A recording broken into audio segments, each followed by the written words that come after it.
تک نہیں بھول دے تے بریاں نال جو نیکی کریے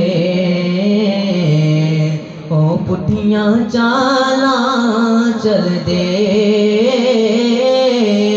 تے بریاں نال جو نیکی کریے تے او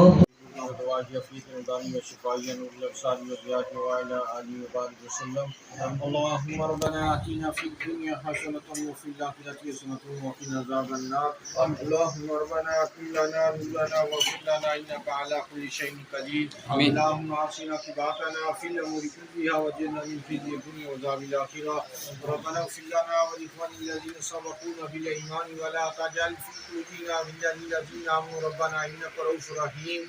یا رب ذوالجلال جو کلمات طیبات پڑھے مولا اجتماعی طور پر جو 6 قربانیاں لکھی گئی ہیں مولا اپنی پاک درگاہ کے اندر قبول و منظور فرما. مولا اس کلام علیہ سوال ان قربانیاں سواب آقا کریم علیہ الصلوۃ والسلام کارگاہ پیش کرتے اللہ پاک قبول و منظور فرما. مولا میرے آقا کریم علیہ الصلوۃ والسلام کی قربانی اس میں شامل ہے مولا اس کو اپنی پاک درگاہ کے اندر قبول و منظور فرما. مولا میرے آقا کریم علیہ الصلوۃ والسلام کی وسیلہ جلیلہ ان قربانیاں سواب اس کلام الہی سواب حضرت ابراہیم علیہ الصلوۃ والسلام حضرت اسماعیل ذبیح اللہ کی بارگاہ میں پیش کرتے اللہ پاک قبول و منظور فرما. مولا چیئرمین صاحب کے والدین کی مولا بخشش اور مغفرت فرما.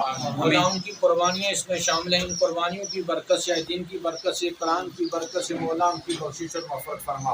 مولا ان کو جنت الفردوس اعلیٰ مقام عطا فرما. ان کو میرے آقا کریم علیہ الصلوۃ والسلام کی شفاعت عظمی نصیب فرما. مولا چیئرمین صاحب نے دادکا خاندان سے نانکا خاندان سے اس گھر کے امیدوار تعلق دار رشتہ دار ان کے عزیز و اقارب جانے والے دوست احباب جو دنیا تو پردہ فرما گئی نہ قربانیاں نہیں برکت نہ اس کلام نہیں برکت نہ اس مہینے نہیں برکت نہ مولا انہیں بخشش اور مغفرت فرما. مولا میرے آقا کریم علیہ الصلوۃ والسلام نے ساری امت میں بخشش اور مغفرت فرما. مولا اس خاندان کے اوپر اپنی رحمتاں برکتاں نازل فرما. یا اللہ اپنا فضل اپنی مہربانیاں فرما. چیئرمین صاحب کو ان کی فیملی کو سارے خاندان والوں کو صحت و تندرستی عطا فرما. الحمدللہ رب العالمین والعاقبۃ للمتقین والصلاۃ والسلام علی سیدنا الانبیاء والمرسلین وعلی آلہ وصحبہ اجمعین. ماشاء اللہ جزاک اللہ خیر.